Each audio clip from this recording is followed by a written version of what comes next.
পঞ্চম দিনেও অধরা বাঘিনী। বন দফতরের পাতা ফাঁদে কোনোভাবেই পা দিচ্ছে না যমুনা। বুধবার রাত্রে সামান্য জায়গার পরিবর্তন করলেও বাঘিনী রয়েছে পুরুলিয়ার বান্দোয়ান জঙ্গলেই। বৃহস্পতিবার সকালে তার অবস্থান রাইকা পাহাড় সংলগ্ন রাহিমদা গ্রামের পাশে ভাঁড়ারি পাহাড়ে। 2-2.5 কিলোমিটার পাহাড় জঙ্গলের গভীর স্রোতের মধ্যে বাঘিনী ঘোরাঘুরি করছে।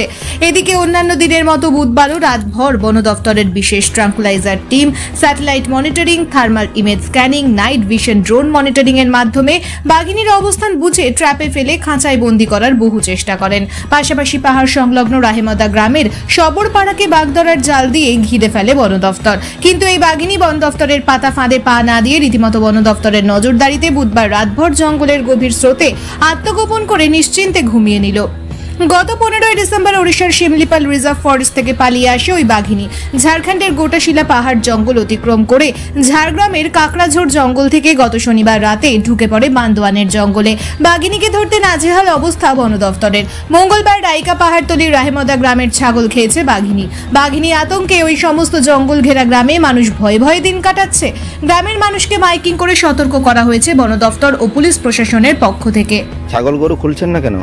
পাখির ভয়ে কোন দিকে ছাগল ধরতে গেলে আমরা দিকে কোন দিকে কাজ শুনেছি, ওই দরেই খুলি নাই। খুলেন না? কতটা ভয় কাজ করছে আপনাদের? ভয় জানা ভয়। আপনার তো এত বছর বয়স হলো, এরকম কোনো ঘটনা দেখেছেন? না, এরকম হয় নাই, এই প্রথমবার হয়েছে। এই প্রথম। কোন জঙ্গলে আছে বাঘ? আমরা মানে আমাদের বন দপ্তর জানাচ্ছে। ওই তো কালকে ছিল, ইহাই ছিল। হ্যাঁ, আজকে কোন দিকে আছে এখন? আপনারা কি খুব মানে ভয়ে ভয়ে আছেন? এটা কি জীবন জীবিকার উপর প্রভাব পড়ছে? না, মানে আপনারা যে কাজ করে খান সেটার উপর প্রভাব পড়ছে কিছু? প্রভাব তো পড়বে কি, প্রভাব পড়বে কি। কারণ বন জঙ্গল তো সমাতে পারি না, পাতা কিছু আনতে পারছি না, খালি তো পারছি। সমস্যায় আছে। সমস্যা ভয়ের কারণে গরুগুলো খোলা হয় নাই। রামদা তো গতকালকে ছাগল খেয়েছে, ওটা শুনে আজকে আরও বেশি ভয় হয়েছে আমাদের। এটার কারণে ছাগলগুলোকে যেমন পালানি দিয়েছে। গরু খুলছেন না? কতটা আতঙ্ক আছেন আপনারা?